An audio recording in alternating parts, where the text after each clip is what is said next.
Hello, Jodi. Welcome to the Hidden Why podcast. Great to have you here with me today. I'm so excited to be here with you. Yeah, you're over there in California. Yeah, we're Yeah, just a couple of hours apart. Yes. yeah, not too far. I was actually just over there last year, so it was my first experience, and I really enjoyed it. So Oh, good. yeah. So talk to me about meaning in life, and you've got a lot going on, and it's very aligned with the Hidden Why podcast. I'm going to mention that you've got a book coming out. You only die once. How to make it to the end without regrets, which I think is really important and really cool for a book title. And then 4000mondays.com is your website there. Where do we start? Well, let's start with Wow. 4000 Mondays. All right, let's do it. And What's 4000 thanks for Mondays all mentioning the about? book. Yeah, people wonder, and I'm all too happy to explain that it is roughly life math. Like, that is roughly how many Mondays we get at this kick at the can of life. And I am fascinated with the idea of, well, if we can quantify it and then, in all honesty, do the morbid math. It doesn't have to be morbid. I mean, of course, we have fun with it. It's not morbid and dour, it's motivating. I count how many Mondays I have left, and I want everyone else to count how many Mondays they have left as a way to motivate us to say, well, let's get on with the business of living because time's ticking. Why Monday, That's the not and story not behind Friday? 4,000 Mondays. You know, no one Oh, likes okay. Mondays. Yeah, exactly. It would be all too easy if I said 4,000 Fridays because then we'd all be like, you know what, life's great, slam dunk, and I love that. But Mondays are visceral. There's a thing about them, right? Because Mondays remind you it's more salient. Are you liking your life and possibly your career if you're working? Or is this just a slog? Or are you settling or tolerating, which of course we know is no way to live a life you'll love for long. So Mm. it's more of a little bit of, it's more of a wake up call, you know? Yeah, I do like it. I think Yeah. Mondays are Yeah. important. If you can enjoy a Monday, then you'll enjoy every day even more, won't you? Well said. Yeah. Well said. Yeah. Yeah. Monday's still a struggle with me, but I get better at it. Every day I'm getting better. So Well, 4,000, that's interesting. So 4,000 based on what, an average life of 80 years, 70 years, something like that? yeah, ish. And so I have Is a that math? calculator on my website for if you want to be more, literal about it. Because as we know, women tend to live a little longer than men, and so the math is a little more accurate on the Hmm. resource page on my website. But I mean, even if we're being approximate, right? Like I Yeah. know I've got 1,841 Mondays, and I do Yeah. that math every week. It's easy for Hmm. me to count it down. And so I'm curious, like for you to do the math and to think about the countdown, does that stir you in any way? What's it like for you to do When I the think math? about it, I haven't Yeah. done the math yet, but I think you should do the math, you know. But why do we avoid the idea of dying and Oh, death? for some reason I lost. I can't hear I you can for hear some you reason. fine there, Jody. Loud and clear. Oh, now you're back. Good. You got me? Yeah? Yeah. I'm having some tech issues there. I can hear you fine. Okay. So there you go. Um, Okay. so Memento Mori, talk to us about this idea, philosophical idea dating Yes. way back to the Stoics, I suppose. Oh, well said. Yeah, it's the Latin phrase that translates to remember we must die. Uh-huh. And it is the whole spirit behind 4,000 Mondays and this notion of we need to begin with the end in mind, the really big end, right? Yeah. So it is by actually thinking, wait a minute, I can't just keep prolonging my life and all my dreams and hopes and desires and kick it down the can for later. I am finite. And this is the whole spirit of it. And in research, it's called temporal scarcity, which I love because I like anything. If it's backed up by some research, it feels so much more legit than a feeling and or a Yeah. philosophy, which is a great start. But the science is clear. And we know this to be true, right? When we see something that we believe is limited time only, that it is not going to be around forever or for long, man, we treat it differently. We have a different sense of value that we associate with it. And that is exactly where logically we know we're dying. This is not Hmm. news to anybody. It's a No. crappy reality, right? But when we do a great job of not talking or thinking about it, and I say, let's bring it back into the conversation and obviously the equation of it and the math of it to say, can this be a wake up call to take your life more seriously and treat it with more urgency? And Or maybe take life less typically the answer is yes. seriously. Well said. You're right. Some of us need to just chill out. I do. I do. So just that phrase again, Memento Mori, what is the Latin Yeah. translation there again? Yeah, it translates to remember we must die. Remember, we must die. Now, Hmm. important topic of conversation that I think we need to bring back to the dinner table more often, Well, I potentially. do too. How did the Yep. Stoics bring this into conversation and this idea that death is real, and we all know it's real, but not to avoid it like Mm-hmm. it's evil or, something really bad. I mean, it Mm-hmm. is bad, I guess, but Mm-hmm. Mm-hmm. Mm-hmm.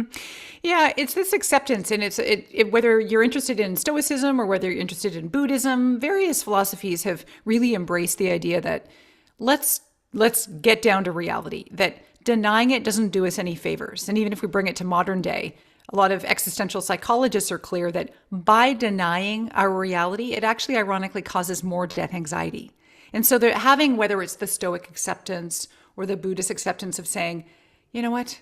No one ever said it was going to be easy. There's struggle, there's suffering. Let's accept it and it's incorporated into our life and not try to just put it aside and wish it wasn't going to happen mm, and hope for the best in the meantime, but weave it into our days so that it's a healthy respect and a sense of equanimity, really, that, yeah, you know what? I can't cling to all the things I would love to have happen. I mean, I can hope for it and plan for it, but I also accept that the good and the bad are going to happen, including my eventual termination off this mhm, planet. And what do I want to do in the meantime? Whether it means, like you said, taking life less seriously or more seriously, but making our intentions actually happen. I'll be honest with you, it's the biggest, saddest sort of crime against our own humanity that I see, which is that we have hopes and dreams and plans. And we either believe that we'll have time later, like mm, when work dies down or when things calm down with the family or when I retire. Well, we also all know the stories where you might not make it there. Or you might get there and you're not as fit as you thought you were going to be to, climb the Spanish steps or do all the things you long to mm. do. And so I really want to make a stand for the life we're living now, that it doesn't have to be grandiose. I want to calibrate here. Like, this isn't about prescribing something that's flashy and sizzly and looks good on social media. Oh, come on. Like, let's just this is for no one else but you. But what is your definition of feeling like you're living a life that you're like, you know what? I did it. Like at the end, like I'm kind of proud of the way I showed up and I lived with vitality, I lived with meaning, and I didn't defer my existence till some later concept. That feels like life well lived, right? Yeah. So you think by thinking about death, it'll help us put more good intention into every day and into our life in a whole Yeah. with greater intention. Mm. Yeah, and you talked about bringing it to the dinner table, and it's a great point because a lot of people will say, "Well, how do I do this?" Like, okay, Mm. memento mori, is it it's an idea, but is it a practice? And I say, of course it is. It's about actively counting your Mondays. It's about keeping it aware. Like you can't see here, but everywhere I am, there I'm littered with skulls and little tiny little tokens of paraphernalia that remind me of the inevitable end. And a big one is talking about it with friends, Yeah. having or family, right? Say like, even the examples of what do you want to do before you go? And it's like it's an activated bucket list. I worry about bucket lists. I think that they're lovely in concept because I love a repository to hold your dreams. Great. But I think what they do, and I'm curious about your opinion on this. Mm. What I believe is that sometimes it actually acts as a little bit of a just satisfying enough little check mark where we put it on the list and then we close the book or we close the spreadsheet and then we go ahead and do the some kind of squandering. And by the way, I don't say this with judgment. I am like the chief squanderer. I really know how to waste time in my life, and this is part of the reason why I'm so interested in this. Is I have to remind myself to live. But that What I do you do think to waste time? we're not. Oh, don't get me started. Netflix, hello. Okay. Prime, hello. I love movies, TV. I love a good dinner at If you home. enjoy that, is that really a waste of time though? Like, Right now you've just asked one of the best questions ever because I will say the answer is all relative. So your version of an astonishingly alive life might be different than mine, and now you have to respect introverted homebodies might love that. Here's where the difference is. I know for many of us, we are more comfortable perhaps with a quiet peaceful, maybe smaller scale existence. Yeah. And we know that there's the right dose for us. Like for me, it might be a social thing every week, but for some people that's not enough. And so I just know I can go many evenings on the couch, and at some point I know I'm disengaging from life, and I'm getting into that like numbing, coping, I'm not really engaging. Whereas I know if, maybe once every 2 weeks or so, I get up and go out for a nice drink or dinner, or I go to a concert, or I do something that just feels a little more enlivening, that makes me feel more alive and engaged than if I am 25 days in a row on Netflix serving me the next show. Yeah. Yeah. I agree. Like, what's your idea? What's your idea? Well, I think sometimes we use it as an excuse because it is comfortable, Sometimes we become complacent in life and give ourselves good reason that, hey, this is what I enjoy doing, even though we may not. And maybe we're not engaging with life as greatly as we'd like to. But it's the easy way. I think we have that sense. It is. And, whether that's that sort of infinite scroll on social media or some kind of a activity that most of us are in tune. Like we know that the right dose is okay to feel like sometimes I don't want to think. I don't want to read after dinner every night. I want to just chill out and watch TV. Yeah. But we have that sense. So my question is, if we're all being honest with ourselves, what are the things that if you were to take out a pen and paper and write a list of things that do bring you just maybe small bits of joy that are alternatives to maybe your squandering coping mechanism? And I bet you there are a lot of things. It could be a walk around the block. It could be, going and looking at flowers at a flower store, if that's your thing. It could be reading a brand new kind of book. It could be going out for, a jog with a friend, or it could be trying a new workout. The list is limitless. We just have to, try one thing. Doing something different. Yeah. If you think we talk about death, that will help us look at those moments more greatly and go, okay, well, is this the best use of my time if I only have 2,000 Mondays left? Yeah. So that is the motivational intention, right? So for most people, when they are given, and admittedly, like it's a little bit of a poke in the ribs, and because it's an uncomfortable topic, I'm aware that it has more of a wake up call than any other kind of conversation. And that's the point, is that it is intended to initiate a little bit of the motivational push to say, I want to get on with it. Here's another example. People who have had brushes with death, maybe because they have had a really crappy health diagnosis, but they kind of made it in the clear. Or anyone who, you had a motorcycle accident and it's like, I was just an inch away of losing my life, and you make it through. Good for you. Those people are well worth studying because they see things that we don't. They have a greater sharpened kind of sense of what their priorities are. And they're the ones that are interested in saying, oh, I realize with more clarity than ever before that this is limited time only. I'm not going to put off taking those Spanish lessons. I'm not going to put off making up with my mother. I'm not going to put off, you fill in the blanks, right? There are a bunch of options for us. So these are the things where I think the more we have to remind ourselves, this is not, we're relaxing into this idea like we will have more time, and we need a little bit of that threat, unfortunately. As humans with psychology, we're more motivated sometimes to avoid pain than seek pleasure. And so if we have to use that kind of unfortunate reality to our advantage, let's use that and say, you think about the things you might miss. Think about the regrets you might have on your deathbed. That won't feel very good. Let's avoid those. That's more motivating to many people than just seeking out pure pleasure. Yeah, 100%. I think any sort of shake up in life, like major shake up, will actually help you go, shit, what am I doing? What have I been doing? Right. And it will make you focus a bit more, become a bit more intentional. But that can wane too, I think. I've lost someone very close to me recently. I've been through separation, and they've been shake-ups definitely for me and made me look at life differently. But you can fall back into the complacency of life very easily, right? So you got to keep, bringing this conversation to the table. Thanks for saying that. I used to do one-on-one coaching for years, and one of my clients came to me. She recovered from breast cancer, and she was very, very intentional. She was young. She was in her late 30s. She said, I am so concerned because I had this new dawning, new awakening after was in remission, and I was Yeah. so intentional about my life and the way I was prioritizing, and I was just abandoning the stupid stuff off to the side, and I was really grateful for life. And she's like, I'm worried because I think I'm starting to see it diminish a little bit, every month. And so her point was, she was like, I want Becky 2.0. I want to maintain that spirit of living.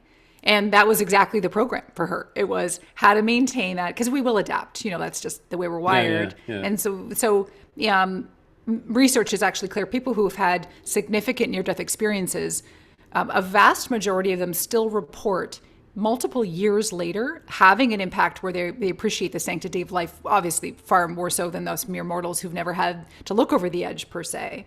But they do need, it is obviously not as strong as it is, the day you get to walk out of the hospital or limp out of the hospital. So, Yeah. we need reminders, which is why we're talking about this, right? Yeah.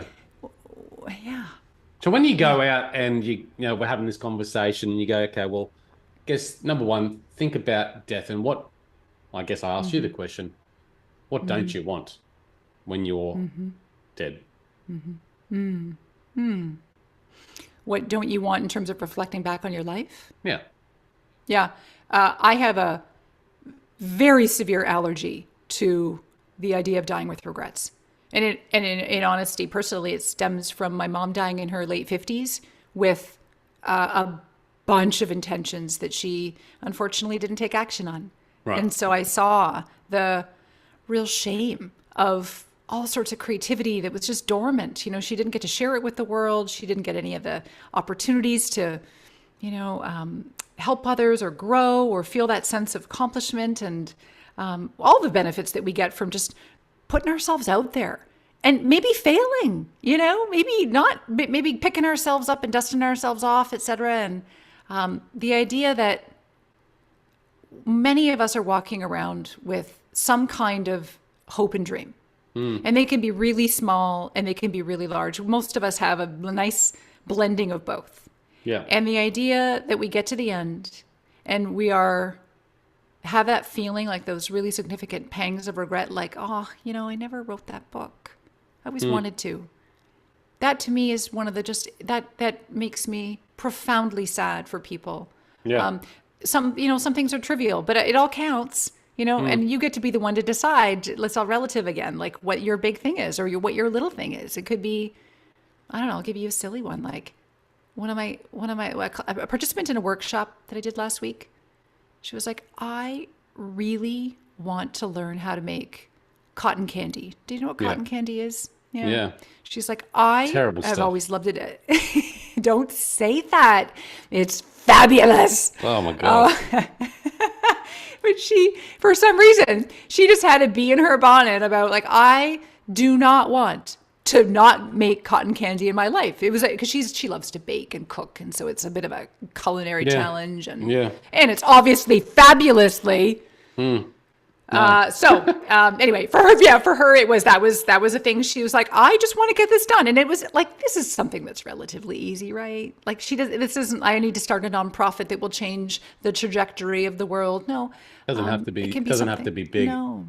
And I think that's Right. maybe where we sometimes, and I am guilty of this, we make mistakes by looking externally for greater meaning rather than going within. And maybe that takes age or time to understand and develop, or maybe it takes a severe event in your life to realize what's important to you. I sort of look at my life, and this was a reflection I was having recently, because I am one of those people that just can't sit still and want to do all this stuff. And I believe that dying with regret is terrible. I'm right on track with you there. Yet I stop myself from doing a lot of stuff that I really want to do. And then sometimes I want to do all these other things, and I just like, you know what? I don't have to do everything. Why can't I just do the things that I really love? Like, I'm a passionate cook. So who cares if that's what I do in my spare time? And that's all I do, and I do. Why do I have to do the gardening and all these other things? Because I find them inspiring, right? But Right. Well, you being somebody who clearly, you're like a neophile, right? Like you like new things. There's actually a spectrum where you can be neophobic, Like, nope, don't want anything new. Like that would be my dear dad back in Canada, where nope, I want everything the same as it's always been. Don't mess my ham and cheese sandwich up for lunch. And then there's you, like bring it on with anything. Yeah. Your tendency, of course, and like many of us, might be to like, you're going to have a threshold where you're going to want more newness and novelty, which is good for you, by the way, because most people, that's where we often get into autopilot, is because we're just doing the same thing the same way week after week. And we kind of wonder why life is passing us by. It's because we've been routinized, and that's very dangerous. But I would say, back to your idea about having something be a little bit new, shaking it up, not like for you, it sounds like you've got the burden of choice because you want to do it all. And I find for folks like you, and I have a touch of what you got, I'm curious and interested in lots. It's that judicious thing, is it causing you more stress to start and not continue with things? And then that editing. So I believe our lives are just going to be a continuous process of the enrapture of like more, starting it and then doing that. Okay, upon reflection, I'm going to need to probably not continue archery lessons because it doesn't really fit in my life, and I have other things I want to do more. So it's probably always like a divergence, convergence, and that to me feels like also like a life well lived. Yeah. As long as you don't become. And again, I am like that. I love change. I love newness, but and I'll bring it back, but then I'll allow it to grow again. You know. But you can do everything that you want to do, or you can do just a few things, and you can find a lot of newness and novelty and learnings in those few things as well. And I think a lot of things in my life, anyway, I'm 42 now, have come around in circle, and they then start to meld and intertwine, and it's quite amazing to experience and reflect on how it's all come together. Yeah. Well, you reminded me, a lot of my research shows that most people would categorize themselves as in this category called meaningfully bored. And I have these 4 quadrants. And it's interesting to me because your experience of, probably being interested and fascinated and starting things, you're more of a rarity because more people feel like they currently classify their lives as having enough meaning for whatever reason, right? It could be their job or their caregiving at home or whatever they're volunteering or whatever they do in their community, whatever. They have enough meaning to feel good on meaning, but they believe that they're bored. They don't have enough vitality in their life. And that's the spectrum I call like widening your life with vitality. What is having vitality? More. What is vitality? Yeah. I love the definition of it being defined as the positive health of spirit. It's that sense of a positive aliveness that you have, that, there's like a zest. It is this enthusiasm for life. It is a sense of like a commitment to participating in life. It's a sense of alive, like literal life breathing. And it doesn't need to be physical. It could be that you feel vitally alive when you read a murder mystery. I don't know, whatever floats your boat. Yeah. So it's that sense of, I choose vitality as a descriptor because it's about the pleasure and the fun and all the experiences in life. It's like, again, that example we gave earlier, you could spend every night on the couch. And if that really is your path to vitality, like maybe you're a film critic and a film buff, and like that nothing could possibly bring you more joy than to be on your couch. Well, you know what? Then like, do you. Yeah. But for many of us, that idea, many people, the point I'm making is that they're lacking in that sense of vitality, which is that sense of, am I trying new hobbies? Am I getting out and trying that new cocktail bar? Or am I getting out there and feeling like I am vibrantly alive and trying and engaging? Maybe it is something physical with my body, whatever that might be. So people are, and this was true before the pandemic, kind of bored and needing a little more of a spice and sizzle in life. Zest. Yeah. Zest. Yeah, I suppose you can have meaning in life and be content and not feel that level of aliveness, right? Yeah. There are trade-offs. I'm always fascinated by the research about how meaning can be really fulfilling in life, but it can often be a trade-off. So for happiness, like traditional vitality, like I've never had kids, but I know many people who have, and child rearing is a deeply meaningful and fulfilling experience that many parents would acknowledge. it's not necessarily a fun time for a lot of years. Like they're compromising their vitality in service of something that they've chosen, and at the end would say, I would do it all over again. At least most would. Yeah. So there are times, same thing with work, where you're like, I'm embarking on a really big soul-filling project. It's so big and it's so meaningful and it's a big challenge, and all that deepens your life with meaning. But you may be like, but I know for the next 3 months, I am not coming up for air. I'm not going to be enjoying myself in a traditional way. And that's a great choice you might make for a limited period of time. So there are ways I look at it like, yeah, that's the framework I think that can be helpful for us, is defining in any given moment. Am I feeling like my life is wide enough right now with vitality, or do I want to add even more fun stuff and pleasure? Or am I feeling like my life is deep enough right now with meaning and purpose and connection to other people and maybe some spirituality or, good virtues? Do I feel like it's deep? And if not, what might I want to do this week to help get a little checkbox that I did something that felt meaningful? And we can always kind of evaluate our life in that way and always choose to fit one thing into our week that allows us to do that. Yeah. I think that's where I've made a mistake in the past, where I look at life and I go, just not feeling that vitality. And then I look at the job and I blame the job. I look at something and go, that's the reason why I'm not feeling vitality, rather than accepting my lot and accepting that is my job, and then inserting my own vitality into it, And I think that's where we can all make mistakes, right? Oh, okay. You're getting me all excited, because I do think that there's a bit of a cultural shift in recent decades, for work to be a bit of a be all and end all for people, that they work a job you love. You'll never work a day again in your life. Our jobs need to have all the meaning and all the purpose and serve it to us on a platter, and be a lot for us. And I am the first to admit, if you're in a job that is robbing you of your soul, don't stay. I mean, obviously make the change. However, as long as your work is still allowing you to learn and grow and thrive, and you can contribute, and maybe you've got some friends there, whatever, as long as it's generally net positive on your life, my encouragement is augment your life outside of work, because that's the part you can control the most of. If you're working for someone else, you'll never be able to turn the dials up or down as much as you will want in your work time. So make sure that's not lousy, but do a good job, have fun, and make sure that, for example, on a Tuesday night, you're excited because you're going to go to a pottery class, or you're going to try a really new, fantastic meal with ras el hanout, or however you pronounce the fabulous spice you're going to put into your dish. Isn't that the, yeah. So that's the thing, is like having that little excitement in your stomach and in your head, or wherever you feel it in your body, about the thing you got going on outside of your work hours. That's an unlimited, like fountain of opportunity to feel alive, deep and 100%. Wide, right? It could be fabulously fun, and it could also be really rich and meaningful because you're going to a Bible study class, whatever you want to do, right? Yeah. I think that's popular culture, this, finding purpose and meaning, do something you love and you're passionate about. And I talk about it all the time.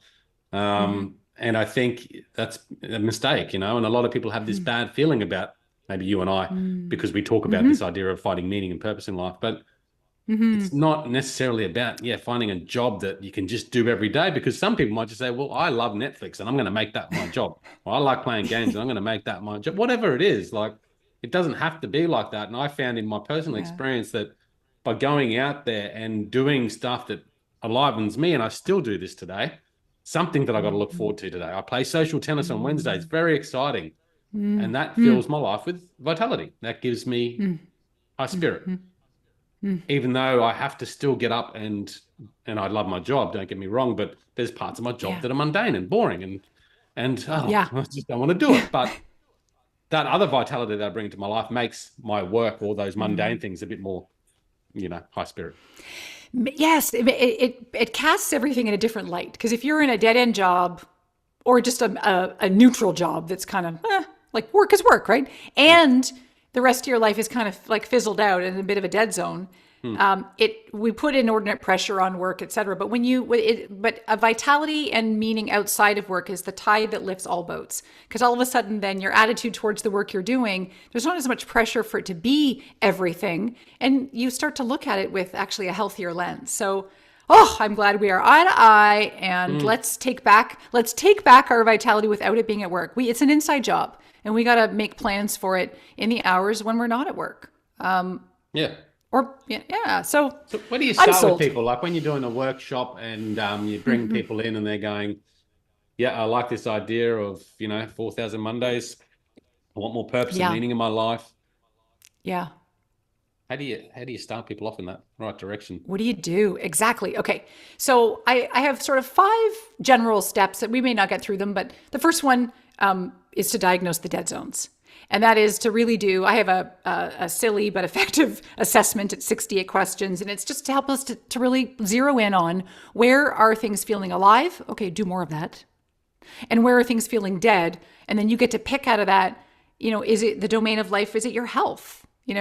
Is it time to really get back and feeling vibrant again? Or is it your social life or your love life? Or is it your physical or your personal growth or your career, whatever that is? So diagnose. Because like was it Peter Drucker that said you can't manage what you can't measure? Let's all take a moment to gag. Very businessy, but it's also appropriate. So diagnosing that is key because that's where where to put the AED cables.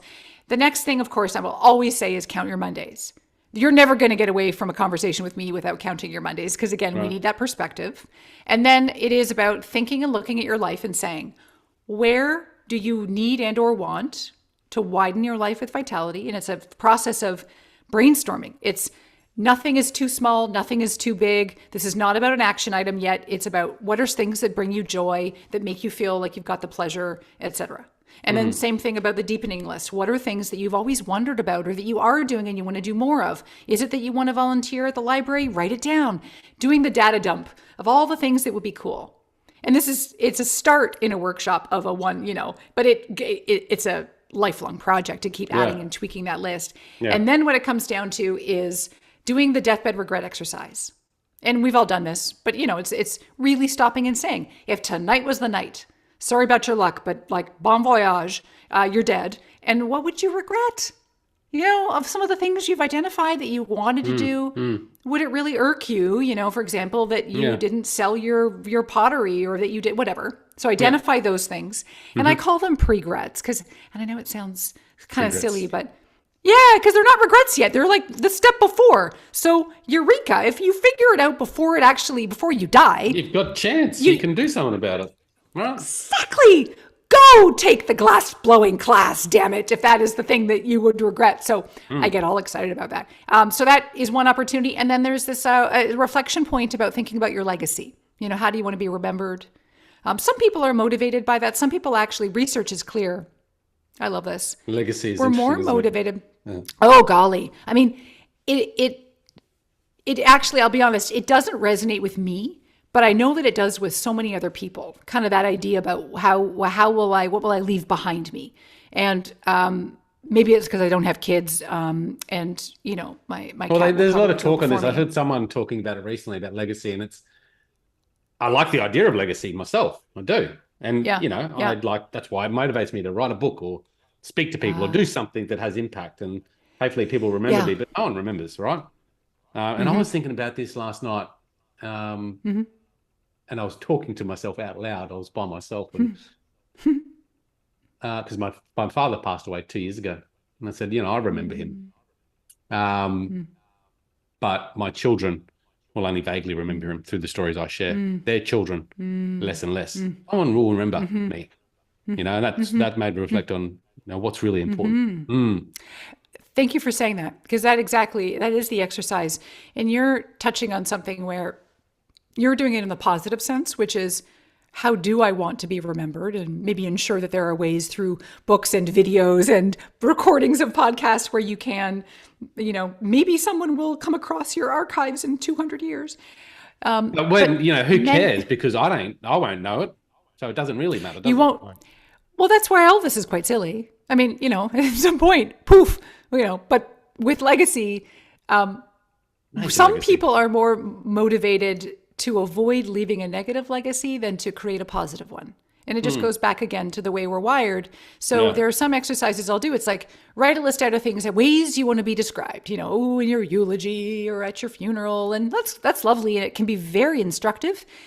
But you know what really grabs us? It's, what do you want people to not say about you? What would make you horrified if there you are lying in your coffin and you could somehow hear people saying, God, he was cheap, or she was so rude, or so, whatever the things are that you just would not want people to say about you. That that's a good one. Can be very salient, because that's like, oh, how do I not, if people describe me as being a jerk, do I need to change my life and now become kinder and more thoughtful or consider, so that can be a backwards way to get there too. So you reckon jerks would have that thought? Pardon me? You reckon jerks would have that thought? Like, seriously, like if you're a jerk, right? Oh, yeah. You're not going to go, not care. I wish people thought I was less a jerk. That's true. There are people on the verge of being, there are people on the verge of being jerks. Yeah. I like it. Yeah. Usually they're immune to their jerkiness. And then just to wrap up, like, all this stuff is great. Talking about, the things I might regret or the ideas I have to live wider and deeper. And here is where I'm going to be honest, my pulse starts to increase. I get worried because I want to make sure that we are creating some kind of action plan. We don't have to boil the ocean. We just don't, it doesn't have to mean that you resign tonight or you break up with your wife tonight or you move to the coast. You could do big things if you really need to, that's fine. But for most of us, it's like, what is one little thing that you could do that would actually be a vote of confidence that, like, I did a thing, so maybe for some people it's, I want to register for tennis too, or I want to go and research what it would take to go back to school for that degree, or, and again, fill in your blanks. Little things and little steps. And I think we, particularly in this day and age, we overwhelm ourselves with the bigger picture, and the bigger picture is important, but we want to be there rather than here, like putting your shoes next to your bed so you're prompted to go for that walk in the morning.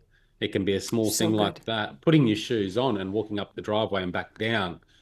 I think we overwhelm ourselves too much with the bigger step rather than just taking that small step. And if we just did this small step, like I said to my mother the other night about this decision, I said, all it is a decision. Because she said, it's overwhelming, it's all too much. And I said, yeah, but it does seem like that. But the first step is making that decision, and that's it. That's the hardest part. If you make that and start, it'll all happen, right? Okay. So I had a workshop this morning with a group. It was virtual, and we were talking about, the desire to procrastinate our dreams. Yeah. And we used an example of one person wanted to write a poetry book, and it felt like the hugest thing, right? Super intimidating, and of course, it's laced with fears of failure, rejection, all sorts of fun things. Well, you know what the first thing is? It's like, okay, what would be the easiest thing you could do? And you know what it is?